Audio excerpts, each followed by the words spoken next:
The definition of a mentor is an experienced and trusted advisor. But sometimes even trusted advisors need mentors of their own. In today's community conversation, Dr. Edward Anderson is our guest. He's created a mentoring group for African American male school principals. He says mentoring is critical for all Black male professionals.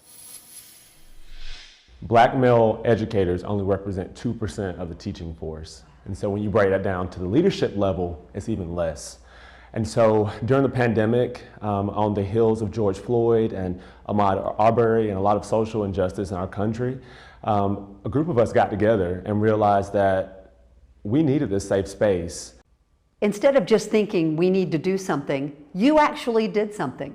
Tell us about your affinity group. Absolutely. And so we went out to create the change that we wanted to see in creating an affinity group, which was a safe space for we as educators to come and to share strategies and tips and really participate in some organic mentorship amongst guys who had been in the field for 20 years, and some of us had, some of the guys in the group had only been in the field for 5 or 6 years. But again, being the numerical minority in a system, we needed each other in order to cope with all of what was happening in the world.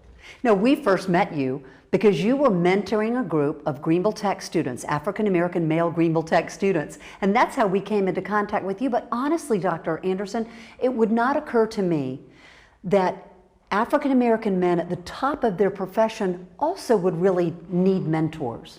The research is clear about mentoring along the way, that when you mentor youth, youth are less likely to drop out, they're more likely to attend college, they're more likely to work in their communities. And so you can translate and transfer some of those same findings to adults. Adults need mentorship, especially again when you're the numerical minority.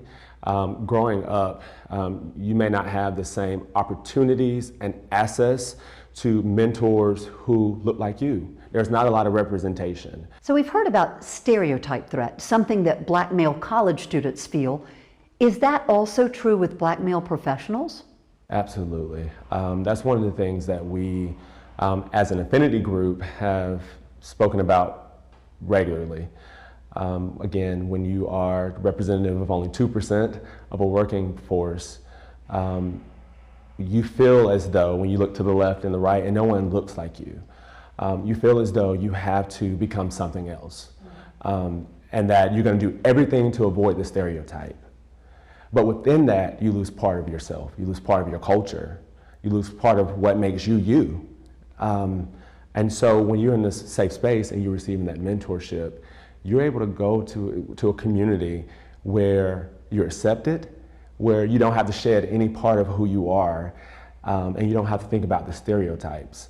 And again, it's in a room of people, professionals, who have had similar experiences. Dr. Anderson, what can other Black male professionals who are watching this do to start their own affinity group? So I would say that, as I said earlier, become the change you want to see. A lot of organizations do offer some affinity group space, but if your organization does not, then I would say create it. And Dr. Anderson adds that in creating a mentoring group or an affinity group for professional development and accountability, he says it's important to build in some social pieces too, because he says having fun together is also important in building those relationships.